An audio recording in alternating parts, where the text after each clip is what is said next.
Welcome to the Empathic Mastery Show. I'm your host, Jennifer Moore, and I'm so glad you're here. This is a place where we talk about what it means to be highly sensitive and empathic, how this impacts all aspects of our lives, and we explore tools, resources, and solutions so we can shift from absorbing all the thoughts, feelings, and energy of the world around us to being beacons for calm, love, and healing.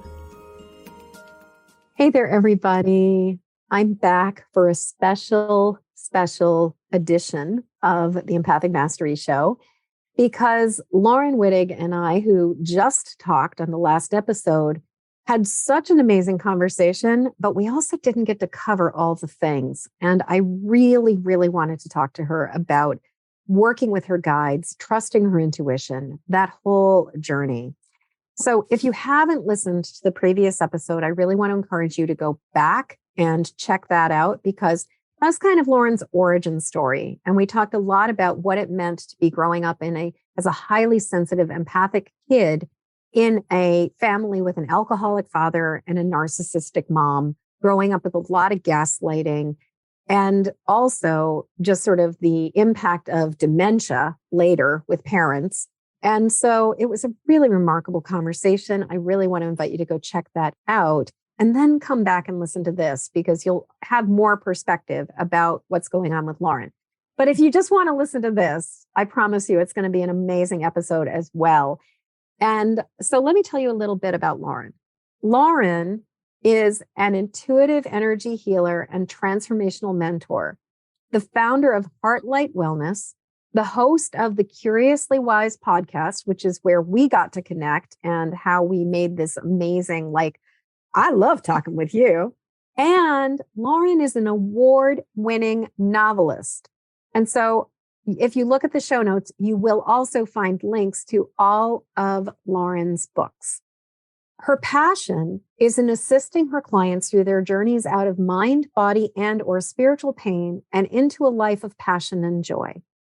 Laurin's own journey from emotional pain and deteriorating health to happiness and great health with the assistance of several intuitive healers is the very thing that inspires her passion to help others with their own healing gifts. Welcome back, Laurin. I'm so glad that you had time to continue this conversation.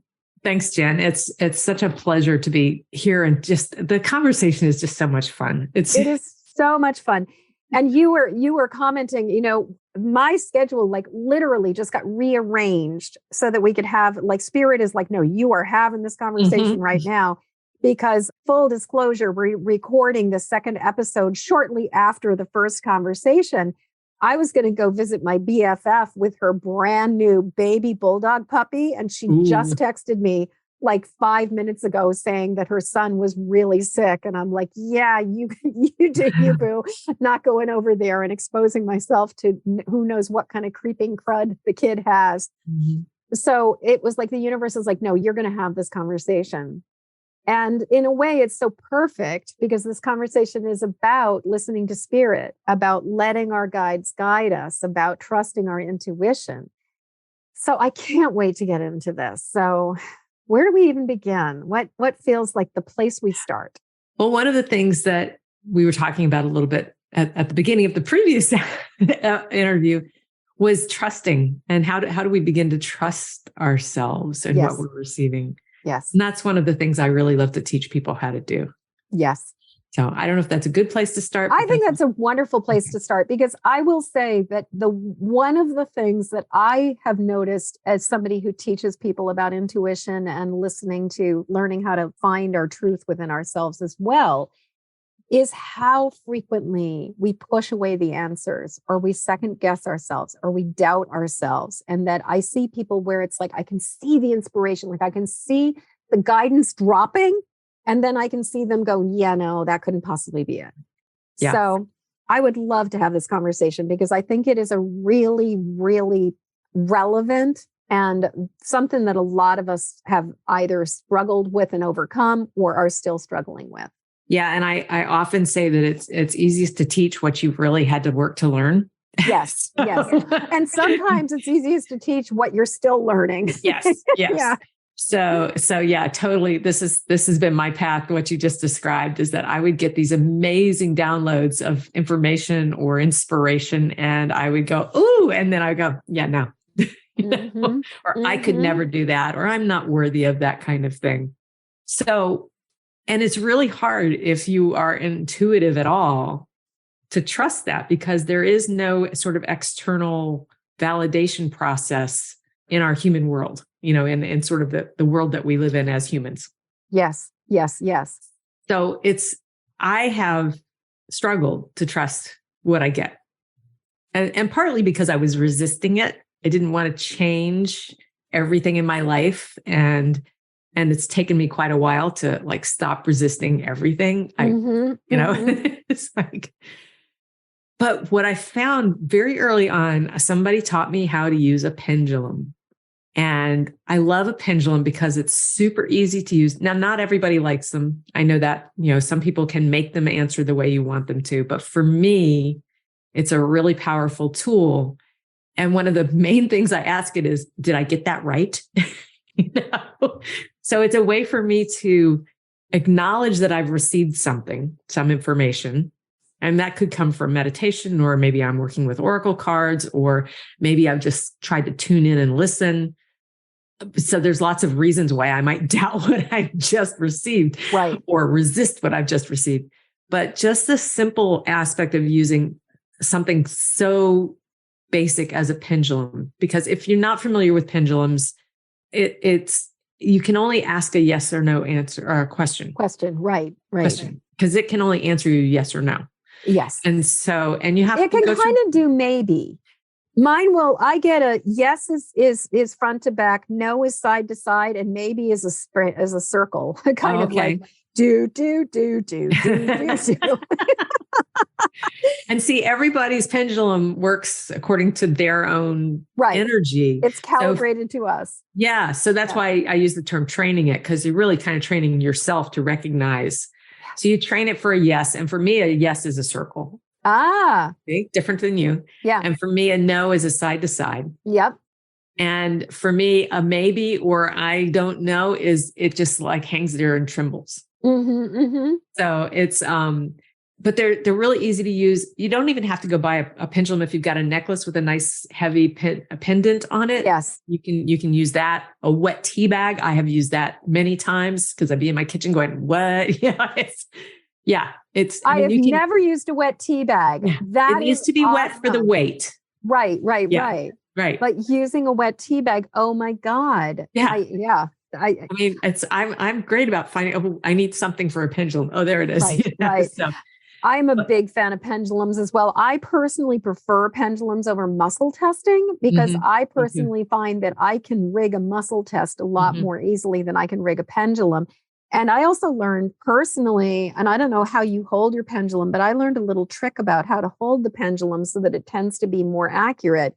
And instead of holding it between your index finger and your thumb, you drape it over you drape it over your middle finger and kind of hold it between your fingers, and then rest your elbow on a surface. Okay. And so the pendulum is really just swinging at its own volition. Yeah. Yeah.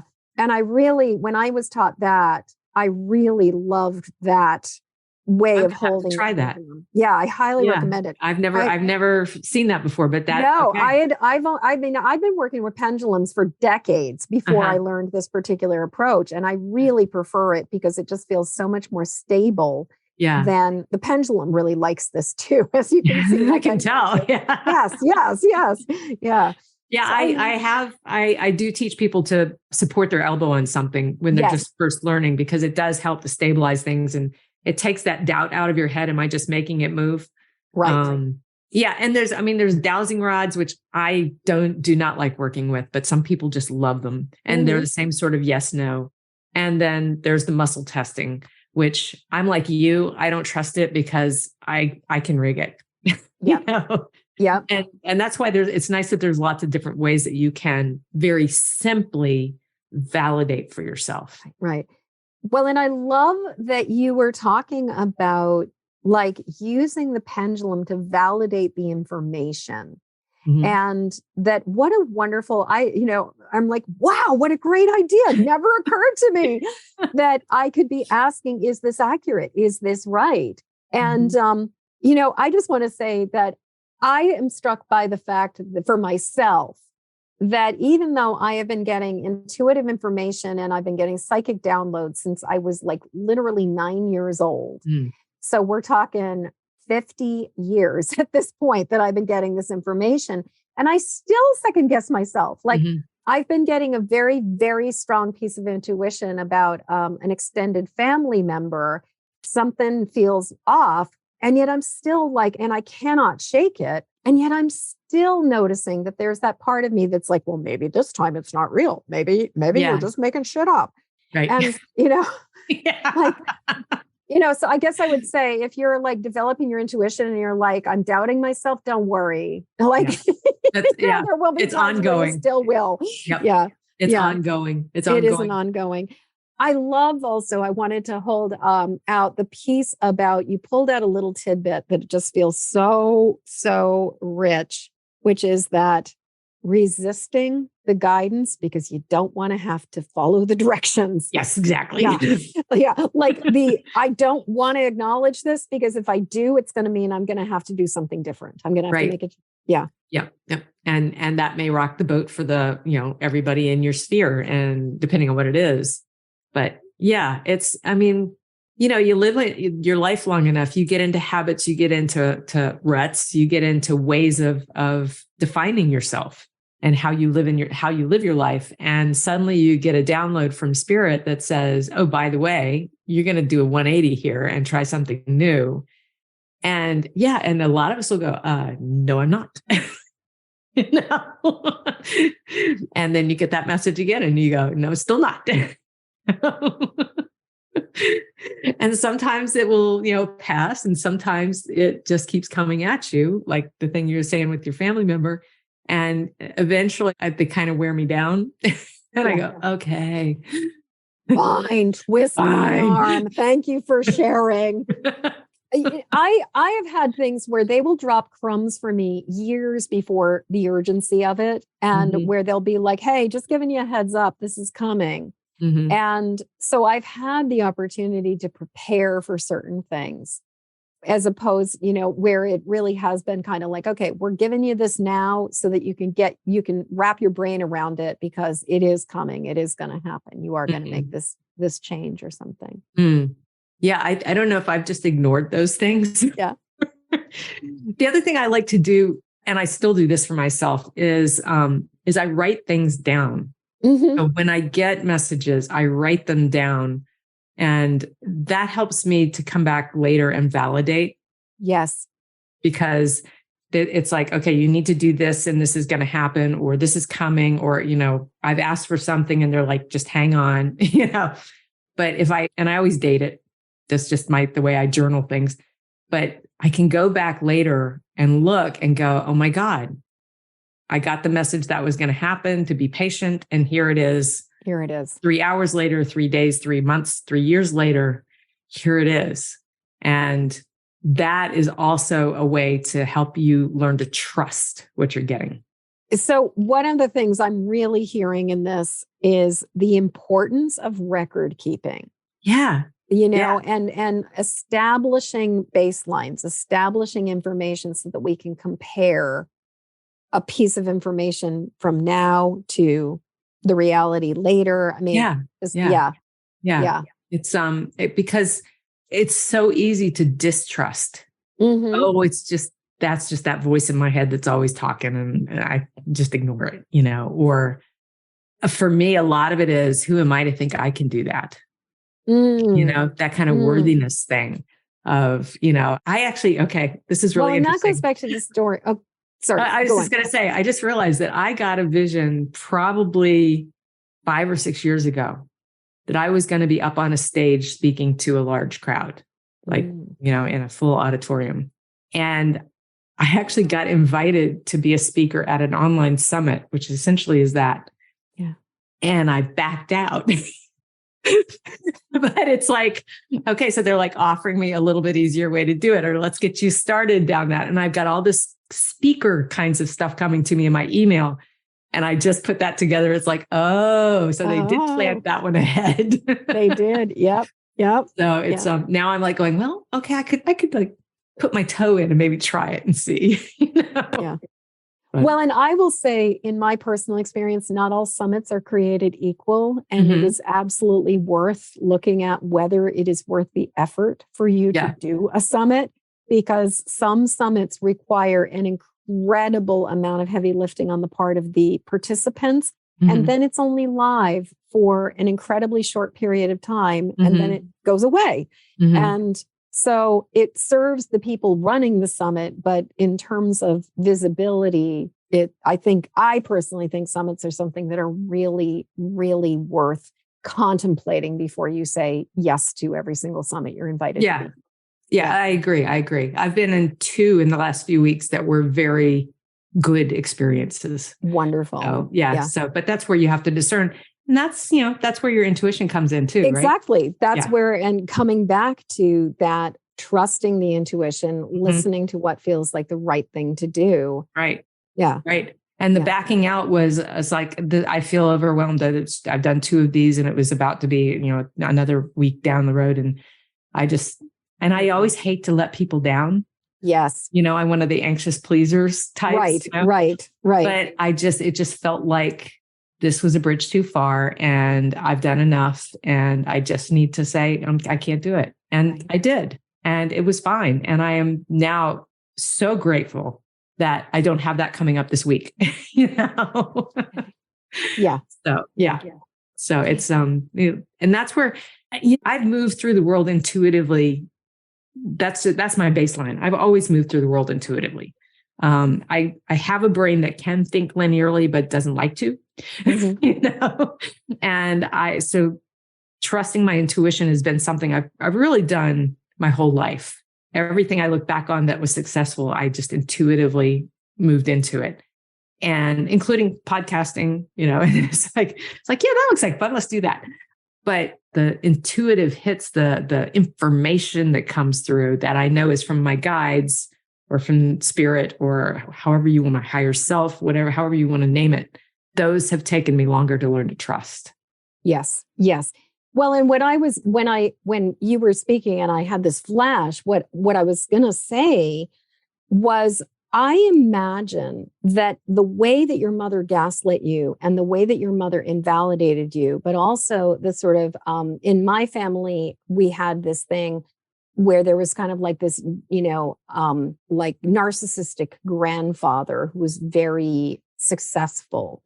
And the sense I got is that there's a family agreement of the do not compete clause. Like you cannot outshine me. You are not allowed to exceed me. And I'm imagining that with your mom, that there's a certain bit of, there was a lot of like, you're not allowed to be accurate. You're not allowed to be right. You're not allowed, yeah, you can play with this, but I'm the one who's going to be bigger. Yeah. There's a lot of don't shine too brightly. Don't shine too brightly. And yet at the same time, the double speak of when are you going to write a real book? Right. So you're damned if you do and you're damned if you don't. Right. Exactly. Yeah. Yeah. There was some educational competition with my mom. Yeah. So, yeah. But the intuition for me is such a powerful part of who I am and how I move through the world. And the gaslighting about some of my intuition was really hard for me because I trust it. And yet I was being told by a person who is supposed to have my best interest at heart, that it wasn't the right thing for me, or it wasn't what my passion was. Or I remember having arguments with my mom because I wanted to do things like be a teacher. And she was like, no, you've had this expensive education and you've got to go do it. I was like, so if you are naturally intuitive, you really do have to guard that. You have to you have to hold it in your embrace, I want to say, because it's such a gift and it's such a beautiful way to move through the world. because if you trust your intuition, it's going to guide you very easily. Yeah. And if I have to logic something through, I don't trust that as much. No. You know? Well, and it's looking at you, to those of you guys who are listening right now, I'm watching Laurin as we're on Zoom. And as she's speaking about her intuition, her hands are coming from her heart, and she's sort of moving her hands outward from her heart and kind of offering something from her heart and from sort of her solar plexus. And when she's speaking about kind of the intellect, she's just like immediately went up into, if I have to figure it out, it's like she's literally moving her hand up in her head. Yeah. And I have to say, when I try to use my brain to find the answers and to, Mike Dooley talks about the cursed hows. Oh yeah. Love Mike. And it's like, whenever I get sucked into the, how am I going to do this? And especially I climb up into my brain, oh my God, it's like everything, it's like moving through molasses. It slows everything down. It bogs everything up, and the answers are rarely accurate. Yeah. Whereas it's stressful. if I just follow my heart, it may not make any sense on a rational level, but it just does what it does. Like even today, the fact that you and I got together, we started the podcast, everything was going according to plan. I'm like, hey, Spirit is telling me I have to record this second episode with you. And then all of a sudden, it's like, I literally get a text message while you and I are still here, kind of like debriefing, like, oh my God, I've got time. You've got time. Let's just do this right now. And, it defies logic, but it's exactly what should be happening right now. Yeah. And that's definitely a lesson that I have learned, that, there's a gift in everything. Sometimes they're a little hard to look at as a gift, but I move through the world just like that. It's like I have a plan, things change. I used to get all uptight because I was supposed to be doing this and supposed to have shoulds and oughts and you're supposed to. And now I go, okay, yesterday I'm putting together a course about working with your guides. And I was doing the summation, like the last module. And I'm about 3/4 of the way through it, getting close to the end, and my computer completely craps out. And I can't recover the recording because I was thinking, well, I'll just recover it and then I can go and do, no, can't record. And, my first thought was, I just want to get this done today. My second thought is, okay, for some reason it's not happening today and I'm just going to move on. Right. And I don't always know why things happen like that. But once I got to where I could just accept it, well, that's not supposed to happen today. Then it just makes it easier. Well, and maybe it's not supposed to happen the way we think it was supposed to happen. Maybe, I've been doing a live round of the Empathic Mastery Academy right now. And what's been really interesting is I have a loose framework of what I'm supposed to be teaching and how I'm supposed to be teaching it. But what I've been doing is I've been showing up with the group for the live round and for sort of the teaching. And what is coming through is sort of so much more than what I would think I'm supposed to be teaching if I was letting my head guide the process. And there's gold that is just like being alchemized from it because I'm just showing up and letting Spirit guide the process. And it's just you're in the flow of the energy of your life, right? When those things are happening. And that is when, it's kismet. It's just the greatest things happen because you allowed yourself to be where you needed to be when you needed to be there without stressing about it, without trying to force it, without, getting the shoulds and oughts in. Right. Well, and it's sort of the idea of the difference between living from love and trust as opposed to living from fear and doubt. Yep. And disdain. And what a difference, like when we live in that flow and that trust. I want to go back and ask you a question because I really think instinctively, intuitively, we know what intuition feels like. But I would love to talk about your experience of what does it feel like? How do you know you're getting an intuitive hit? How does your intuition show up for you? Like on a really like pragmatic, like brass tacks, like what does it look like? What does it feel like? What does it sound like? How do you get that guidance? And how do you know when it's intuition as opposed to fear or projection or something else? I have to kind of think about that because it's just how I live. I know that it's a feeling more than a thought. Yeah. There you go. I'm pointing at my head again. You literally, again, when you're speaking from intuition, you put your hands together and you kind of drop in with your heart. So it's sort of this.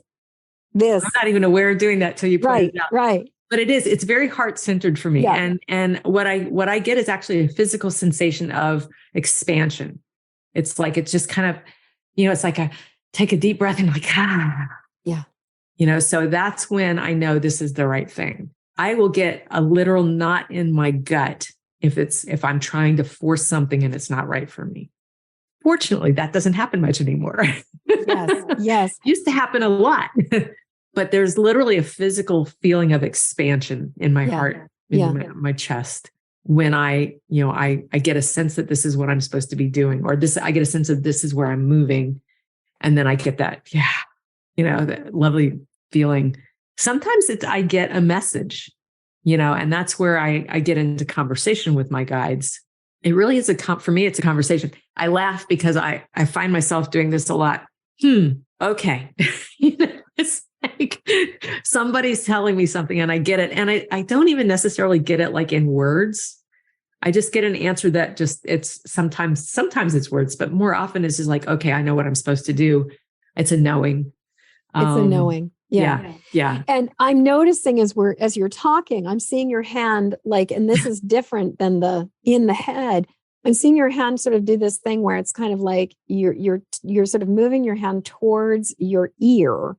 Mm-hmm. And then you're kind of moving your hand down to your heart. So it's sort of like the guidance is kind of coming in through this sort of the third eye in the ear, but then moving down into your heart to the knowing within your heart. It actually kind of feels like it's in the back of my head. Back of your head. Yeah. Uh-huh. Yeah. I'm not aware of my hands doing things until you point it out. It's really interesting. For years, I've described what I call the hopper in the back of my head, like a drawer I can pull out the back of my head and throw stuff in there. And then it's there when I need it, because I collect information like crazy, but I don't always remember where it came from. I may not remember it until something triggers it. Yes, right there with you. So this kind of feels like it comes in the same way. It's just sort of, it's there. It just needs to come forward into my consciousness. Mm-hmm. But then it is a lot of like coming in through the ears and down to the heart. It's because it's that knowingness, which is so hard to describe and explain to people. But well, and when you were talking about the feeling of intuition, I was shown my guides showed me two things. They were like, you know what it feels like when you're driving on a brand new paved road, and that feeling of there's no friction and it is just like moving across silk, and how much more effortless that feeling is. And then they were showing me arteries and veins and like an entire web work of like when a body is healthy and the veins are healthy, there's no obstacles, there's no like blobs of cholesterol everywhere, there isn't coronary artery issues. And so everything just is flowing uninhibited, like the rivers, the water is moving where it is supposed to be moving. And I think as a society, we are so accustomed to being inhibited and encumbered, and to be like coming up to like the dams and the roadblocks and the potholes, that we take that almost as like, this is just life, when the true way we want to be living is on these beautifully paved roads and these clear rivers and these just like beautifully clear arteries and veins where everything is just flowing. Yeah. It's like the world just opens up and allows you to flow into it. And and it feels good. That's part of that discerning. Is this something I'm being led to do, or am I getting in those shoulds and oughts again? And, it feels good when you're in the flow. It feels good when you're traveling on that well-paved road. There's no bumps, there's no friction, the noise is low. It's all of those things. Yeah. I love that. I love that metaphor. That's a great one. I'm going to borrow that one. Yeah. Thank you for your guides. Yeah. So life is, it's not meant to be hard. No, it is not meant to be hard. And I think we make it hard a lot of times because we think that's what it's, we're supposed to push until we get to whatever goal maybe not us, maybe somebody else has set for us. Right. And when you really begin to honor what your purpose is being here, what your passion is, and start leaning into that, literally kind of, sometimes the body will lean into something. That is another, actually another doing sway testing where you are literally standing and feeling like, because we will lean forward into the things that are right and we will be repelled from the things that are wrong. Absolutely. Absolutely. Yeah. And I actually use that with my clients a lot when I'm working with them to kind of see where we are with things. So literally that leaning into something is being in the flow. It's being in the life you came here to live, as opposed to the life you think you should be living. The life you think you should be living. And then, I find that there are so many social and ancestral and familial agreements and rules around struggling and around it seems like nearly all of us have to at least break the computer virus within ourselves that says, no pain, no gain. Everything has to be a struggle. If you're not working hard enough, you're not earning it. You don't deserve it. It's not allowed to be easy. Right. Just like all of those rules. And yet when something in my experience, in the times in my life where I have been following divine guidance totally, really just completely in the flow, there is a way that things become so much more effortless. The action you take creates a result. Right. And it's not that in my experience, it doesn't mean that you don't have to work hard. You still have to show up, you still have to do the work, you still have to sometimes put in some long hours, but the results, the effort yields results. As opposed to when we're going against our intuition, at least in my experience, or when I'm up in my head, often what I'm doing will yield no fruit. It's like I'm planting seeds and nothing is coming from it. Nothing's sprouting. Yeah. Absolutely. Absolutely. Yeah. There's a lot of programming that we have. The one most recently that I've had some help getting clear on was that my family in the South, were farmers during the Depression in Mississippi. And the Depression lasted a lot longer in the South than it did in much of the rest of the country.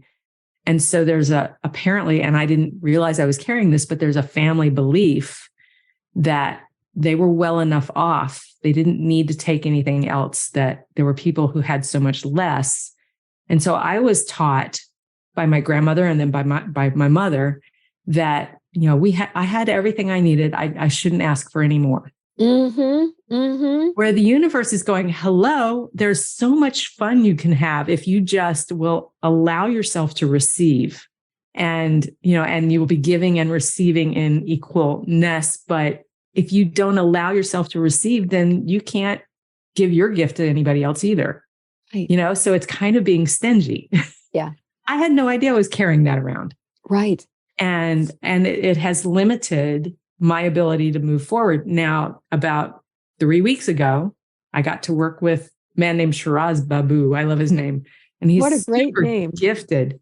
In about 5 to 7 minutes, he uncovered that, helped me clear it, helped me seat a new belief in around that. And I cannot tell you how things have just exploded for me in the last couple of weeks. Oh. I mean, it's shocking and remarkable, but I didn't even know I was carrying that ancestral story around, right, and that was what was limiting me. Yes. And so we carry a lot of this programming around. We do. And it's like these programs that are basically it's sort of like when you have a computer that is bogged down with data that is really, really slowing down everything. And then it's like you clean off the hard drive, you clean off you clean up the computer, and suddenly it's like, oh my God, this is moving so much more effectively. And I have a client that I did some work with, some Akashic record work with a little while ago, where we cleared some really deep, old karmic belief stuff that had been really impacting them. And it was absolutely amazing watching how their career in particular just like took off after this uncovering this belief or this block and moving it.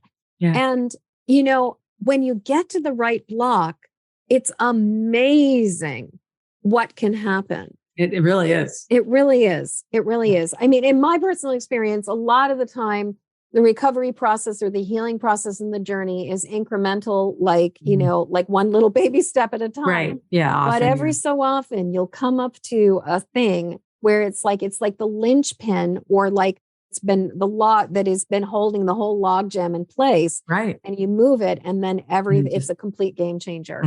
Yeah. And you have to do those incremental ones to get to the point where you're ready to do the big ones. Absolutely. You know? Absolutely. Yeah. Yeah. Well, and I think that the incremental ones also, like the incremental ones pave the way. The incremental ones clean everything up so that when you've cleared away so many of the layers of the onion, that when you do find that linchpin or that log jam and that one thing that's holding it all in place, then when you move it, you don't come up, you know, like the river flows as opposed to hitting one obstruction after another after another. Yeah. Yeah. Yeah. And amazing things happen. When you find those things. Yeah. Yeah. Yeah.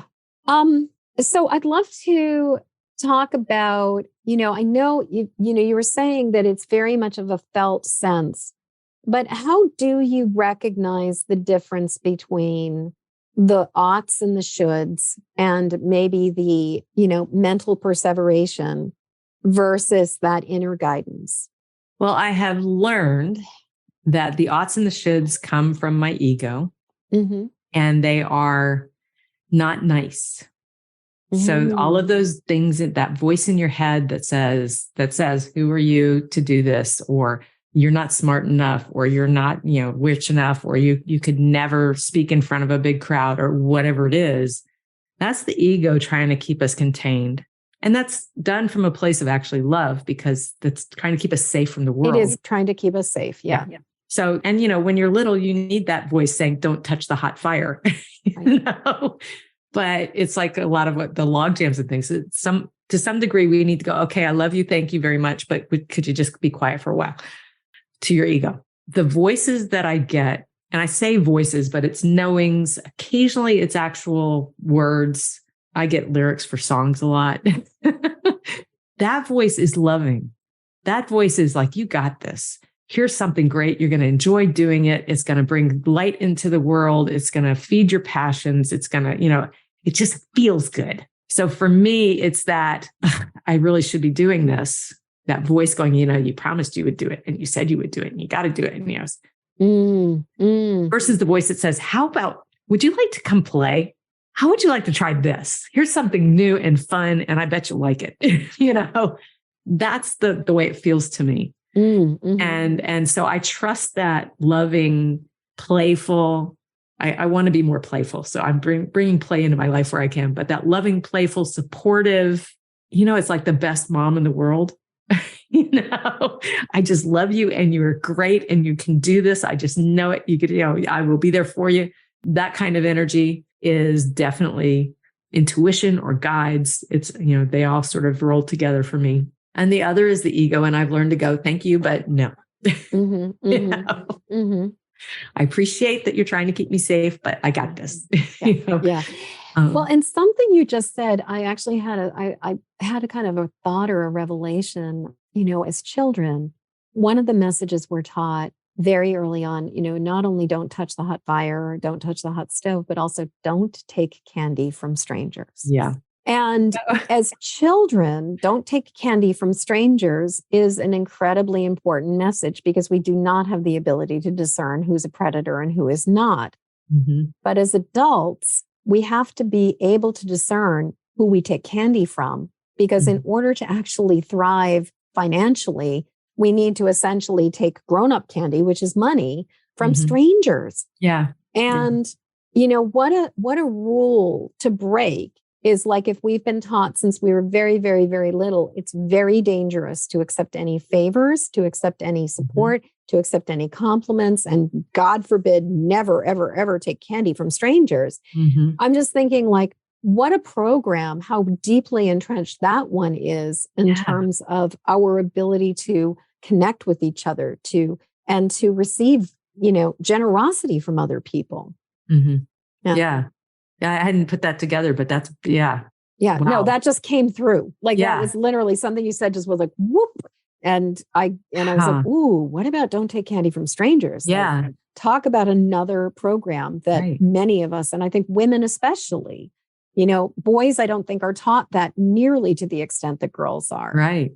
Yeah. Well, that whole thing of being afraid of the world is taught to girls big time, and not without reason. Yeah. Not without reason. No. So. But we're never taught, we never go from, we're setting up this protective system for you so that you can develop safely to get to a point where you can defend yourself, to get to a point where you can discern what's right, what's not right, what's safe, what's not safe. Instead, even as women, the can just gets kicked down the road, and we're never empowered to make up our own mind or to think about like what works for us. Yeah. It's, I traveled a lot as a kid. My mom was a travel agent for a while, and she took me to Europe for 2 months with her and my grandmother and my great aunt. It was fabulous. It was fabulous. I have to say, there are some good things about having a mother. But and I'm imagining like having a narcissistic mother who expects to be treated like a queen. A trip to Europe with her, like I'm imagining it was a 4 and 5 star experience the entire time. Actually, it wasn't, but oh, okay. It was in the days of Europe on $10 a day. Oh, so she was doing the Lonely Planet. She was doing research for her clients about how, but we got to go. And so I learned, I was 11 when we did that. So wow. I spent 2 months traveling through Europe with my mom and my grandmother, my great aunt. Oh. And so I learned to travel very early, and I learned to love it. I love Europe to this day. I would live in Europe in a heartbeat if I could. But so I'm used to traveling, and I used to drive from DC to Providence, Rhode Island and back by myself all the time, back and forth to school. And I moved to New Orleans by myself for graduate school. And, I just was used to traveling on my own. Well, I have this lovely husband who I adore. And when I travel by myself, he gets worried about me. And I'm like, I got this. So you still get that, outside influence of maybe I should be afraid to travel by myself. Right. And then I keep going, at 21, I did this by myself. I think I can do it at 60. Yeah, exactly. So, so we get it a lot, but it's, I feel safer on my own now than I used to, because I trust my intuition. If I don't feel comfortable about something, I trust that. Yes. If I feel like this person, I don't know them, but they just feel really interesting, like that, I'm leaning into this one, and I haven't had any problems. Yeah. When I trust that. So it's being able to trust your intuition and leaning into it as your true north. It's an amazing way to move through the world. It is an amazing way to move through the world. Oh, you mentioned a little bit back that for you, the intersection between guides and intuition is very fluid, like that in some ways it's kind of, but I'd love to talk about guides. And it's funny because I can feel guides. I can sense when, I know when I'm receiving a message, like when the guides are the ones who are having a conversation, and it's like I'm receiving it through the channel of information, intuition. But I definitely there's a flavor that the guides have that is somewhat different than intuition. Yeah. And I'd love to, I would love to talk about guides. I'd love to talk about guides. And the other thing I keep on wanting to ask you is, are either of your parents guides for you? No, they're not. My dad came back to me to let me know he was okay after he passed. My mom came back to me after she passed, within a couple of weeks, but it was because she wanted me to give her sister a message. But other than that, they have not. I know. But other than that, they are not a part of me. And in fact, I only ever had one grandmother. My dad's parents were both gone before I was born. And she hasn't come back to me either. And she would be the one that I would expect. Yeah, my grandmother, my father's mother, my dad's she and I have had a couple conversations, but basically I'm not her job. Like she, and she, interestingly, in her case, she's very committed to, or was very committed to, because I believe she reincarnated actually as she reincarnated as I think her great granddaughter. But she made it very clear that because I was not part of the matrilineal line, that I came through her son, not her daughter. She didn't really care about me. And it was just very true to her personality. But it was just kind of like, you're not running down the right energy line. Nope, don't, have no interest. I'm just going to, by the way, so-and-so is going to get pregnant and I'm going to reincarnate as her. And I was like, and at the time it was very unlikely, because the person that she was saying she was going to be born through was young, super young. And it just didn't make any logical sense. And then 6 months later, who's pregnant? But yeah, so, our ancestors, just because they're our family members does not necessarily mean that they are our guides. Right. Yeah. Right. Yeah. Yeah. And in fact, I've pretty much asked for my mom to not be part of my life again. Done that one. Yeah. Been there, done that. Yeah. It's, no, my guides tend to be, they started off as archangels. Those were the first ones that I was introduced to, Michael particularly. And then he and I didn't get along so well because he's very linear and structured. And it's I'm like, I can't work with you, Michael. So then Uriel came along, and that was lovely for a while. And then I collected guides over the years, and they just seem to stick around for the most part. Some of them move on, but for the most part, no. Once they come to me, they stay with me. Couple that I work with regularly, there's a shaman whose name is Wagatanikat, who came to me, almost visceral, coming into me. I call him grandfather because it's way easier than his actual name. And he said that was okay.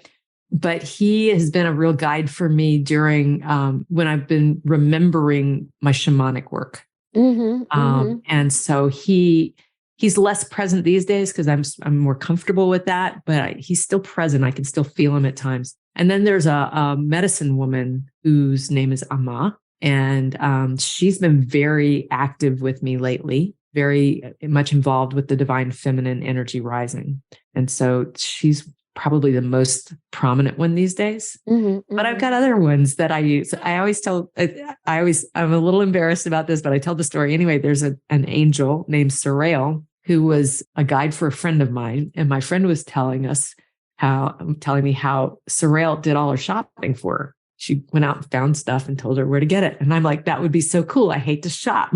And so Sarael said, well, I can do it for you too. And so she's my shopping angel.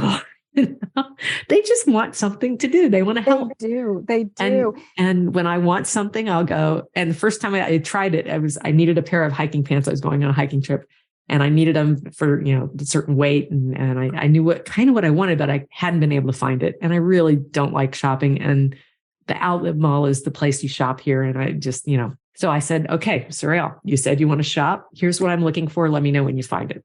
And it was probably 2 or 3 days later, I'm having lunch, and I get this sudden feeling that I have to go to the mall. I have to go to the Columbia outlet store. I have to go to the back left corner to the sale rack. And not words, just this feeling like this intense, go now. So I finished my lunch and I was like, I'm going shopping. And I went into the store. I went to the back left corner. I went to the sale rack, and there was the pair of pants in my size right there that I'd been looking for. And I'm like, this is cool. That is so cool. So cool. Yeah. So I like to share that. It's a little embarrassing that I have an angel who does my shopping for me. I love that. Well, and that actually really reminds me, there's 2 things that I'm taking from this piece of the conversation. One is that guides are willing to work with more than one person, that they are not exclusive. And 2, that guides will help with sometimes the most mundane of things. And my dad is one of my guides. And my dad was, he was a classic Virgo. My father has never met a dirty pan, pot, or plate that he doesn't love to scrub. And while he was not running a beat cock on tile. No, could not, tried. But let's just say we had some really glorpy tile, so not a handy guy. Not a handy guy. Tried, but just not particularly great at being handy, but really eager to help. And just one of those people who was just constantly like, he had the pickup truck and drove things. Mm-hmm. Fascinatingly, he has become within my prayer community, my spiritual community, he has become like one of the go-to people or go-to guides when people need to get stuff like just mundane, menial chores done that they don't want to do. He has been invoked by numerous people to the point now where I hear not from even the person who called on him, but from other people who said, oh yeah, so-and-so called on your dad so that they could get through cleaning out the garage, or they could get through this pile of dishes, or the whatever. I need to borrow your dad. Yeah. My dad is extremely, like, he's very eager to help. Like he really is willing. So I'm sure he's like, sure, no problem. I'll help Laurin with her stuff. Yeah. Bring it. Yeah. I live in a 22-year-old house. There's a lot of stuff that needs to be done. Yeah. Just don't expect him to like caulk the windows or your tile. Like, but maybe he could find me the right person to do it. He might be able to. No, sure. That's Sherelle. That's Sherelle. No, what he's good at is like just helping you to power through the shit that you don't want to do, but you just know that you have to adult and you have to do it. That's what my dad is really good at. Lovely. Yeah. So I really love Sherelle because my dad is one of those kinds of guides as well, where it's just like the little things that we need help for, which actually reminds me too of like, there's nothing too small to ask for help about. No, there's nothing too small. Our guides help us. What a difference it makes. Yeah. And they want to. Somebody described it to me recently as like, there's all these angels standing around you just waiting for something to do. Yeah.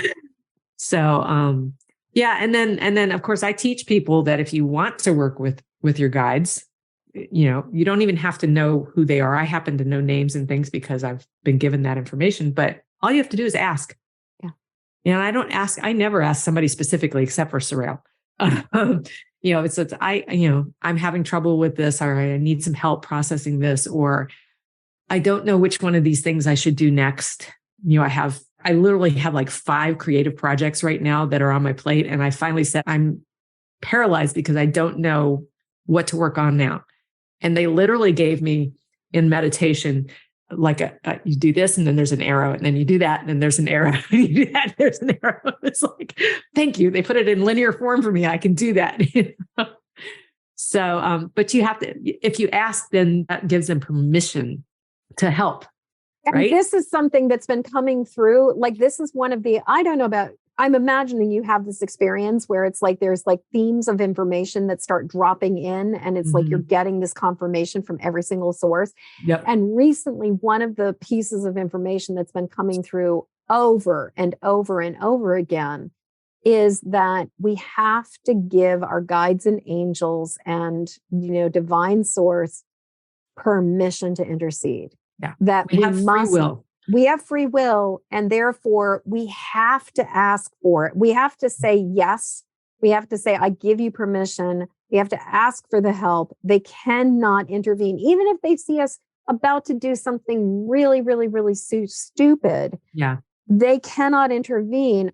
I do think, though, that in the same way that there's like sort of the caveat of first responder, that that there are things where angels will step in and protect us, lift us out of harm's way. Yeah. Like, there's that joke, God protects drunks, fools, and children, and so I do think that there are rare occasions where the angels will intercede in a situation where it's like, it's such an emergent situation that we can't even, like, we don't have the capacity to ask for help. Right. And they will step in. But aside from that, they usually are like, you got to ask. You got to ask. Yeah. It's sort of like they're standing there waiting, but we have this free will that, we and boy, I exerted my free will a lot in the early days. It's like, no, I have free will. I don't have to do what you're telling me to do, even though I asked. So yeah, so that it's, and I think also the asking creates a relationship, so it's one thing to know that they're out there. It's another thing to begin to be in conversation with them. Yes. And so for me, the guides that are like my favorites, if I can say that, are the ones that I've had a lot of experience with through conversation, through meditation experiences, shamanic journeys. Those are all ways that I've found to really interact with my guides, and they become part of my family, Yes. And then there are those that come and go. I had one for a very short period of time, Eric, who was like a 1970s surfer dude. I mean, like he died, in the 70s when he was like 22 or something. I don't know, but that's what it sounded like. And he was, he was a jokester. He would make me laugh. And, he would crack jokes, and he would be kind of obnoxious at times. It's like, well, my daughter was starting to begin to open up to this stuff. And he suddenly went and started working with her, but he would do things like poke her in the ribs. And she was like, Mom, I've got this pain and it just won't stop. I said, well, somebody's trying to get your attention. And I said, so, okay, meditate. And I talked her through it, and she got the name Eric. And I'm like, oh, I know who that is.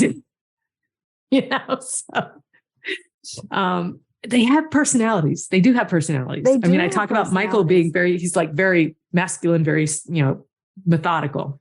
Didn't work for me. Uriel's this beautiful, soft, gentle kind of energy, So that's the way I experience it. But yeah, so we were talking about being in the flow of life. Yeah. And for me, my guides help me when I am resisting, or when I am maybe not paying attention, and they'll give me a little whisper in the back of my head, or give me a sign that gets my attention. And then I start to go, okay, wait, something's going on here. But mostly these days, we're kind of in constant communication. Yes. Yes. It's again, I point to the back of my head. It's like, it's a feeling in the back of my head that there's a presence there. Mm-hmm. Mm-hmm. And there's information that comes through, and knowledge, those knowings. I get a lot of knowings.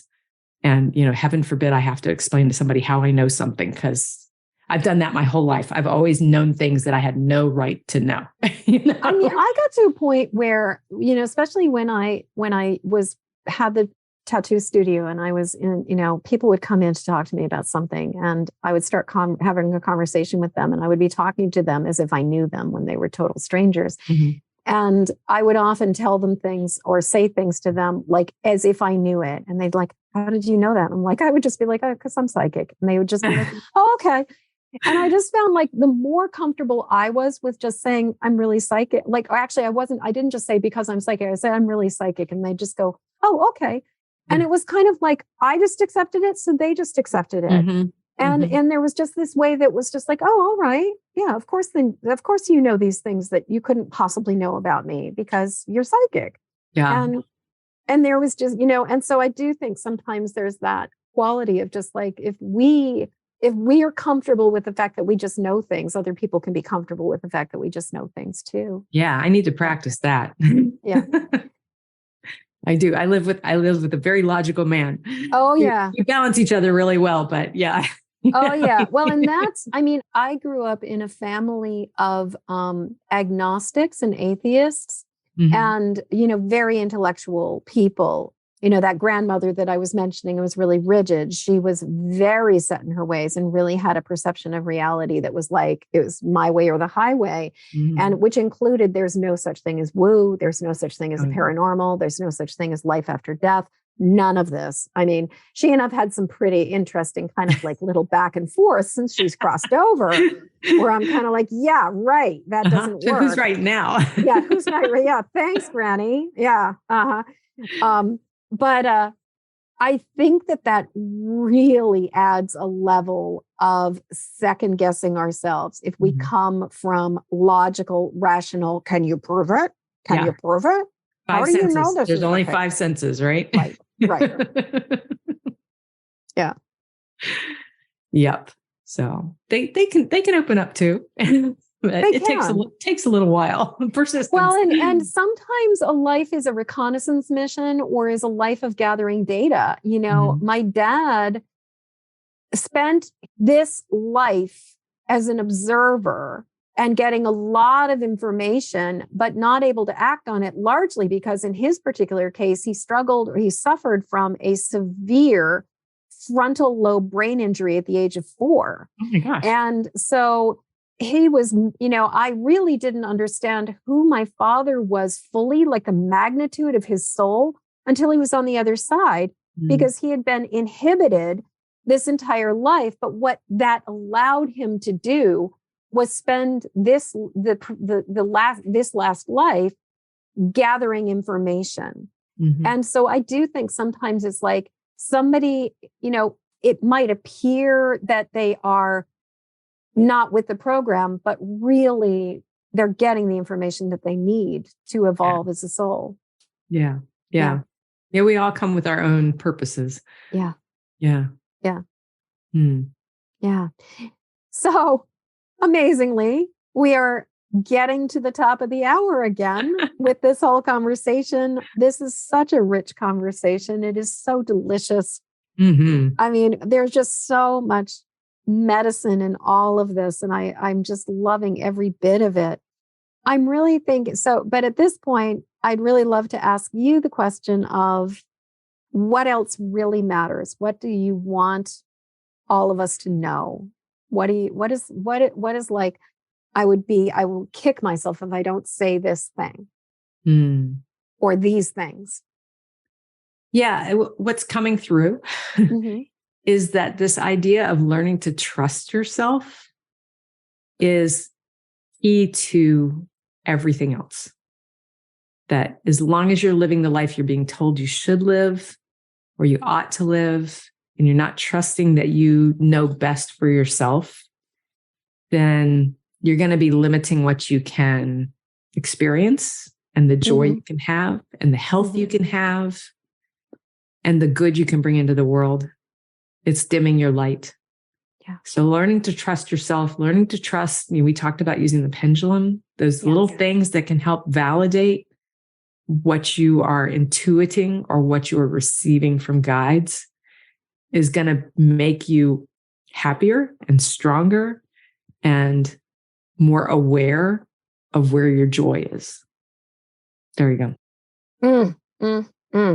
So instead of going back into the past and sharing something with your former self, what if we go forward into the future and give a message to your future self? Oh, I like that. Yeah. Okay. Or an expression. What would I say to my future self? Or what would your future self say to you? I told you so. Thanks. Yeah, it's more of an image that I get, that it's just me it's like glowing, just being happy and joyful and healthy and over 100 years old and just satisfied with my life, with who I am, just really feeling completely satisfied. Yeah, that's what I would offer to her. Yeah. So good. Laurin, this has been such a rich, potent, and delicious conversation. Yeah. Really good. Yeah, this is lovely. Yeah, really lovely. So how do people get in touch with you? Well, the best place is my website, which is heartlightjoy.com. And my email is on there. My socials are on there.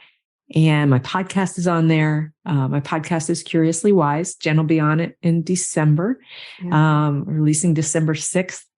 And which means that probably happened already. Well, you can go back and find it. Yeah, so go back and find it. Yeah. We had a great conversation. Yeah, we really did. And if you sign up for my newsletter, then you get a free download, a PDF of my top 3 ways to communicate with your guides, which is a really great place to start if you are a beginner. And I also have a free call. So if you'd like to just connect with me, I love to talk to people. So there's no commitment to anything. You can call and we can just chat, and I can answer questions about your guides or whatever. I just like to connect with people. Nice. So yeah, that's how you can find me. Awesome. So URL for your website, say that one more time. It's heartlightjoy.com. Perfect. And you guys, if you come back over to empathicmasteryshow.com, you can find this all in the show notes. There will be all kinds of links, including links to Laurin's novels, especially if you like to read award-winning romance novels. That was Laurin's previous incarnation. Scottish medieval. Scottish medieval. Yeah. Very, very cool. Laurin, thank you so much for having this conversation. Thank you so much for your time and for just being willing to come back and have part 2 of this conversation. It has just been so good. It's such a great way to spend the afternoon. It's just been, I'm all giddy and smiley. Me too. I just enjoyed it so much. Yeah, it was so good. Yeah. I mean, I would have liked to have had a chance to see the baby bulldog and hold her and smell her and love her. But this is definitely like right there with it. Like just that sitting with spirit and just being in the glow for the afternoon has just been divine. Thank you so much. Yeah, thank you. As we come to the end of this episode, I'd love to hear what you're taking from this show. Please jump over to empathicmasteryshow.com to leave your comments. In the show notes, you'll find a link to grab your copy of my Empathic Safety Guide, 3 Basics for Finding Calm in the Eye of the Storm. And while you're there, please subscribe and follow this show. And thank you for your help sharing this show with the people who need it. Please help me to spread the word and send this podcast to friends or family members who need support living as highly sensitive empathic people. Then join me again when the next Empathic Mastery Show airs. Okay, one last time. Hop over to empathicmasteryshow.com for your Empathic Safety Guide. And until next show, shine on.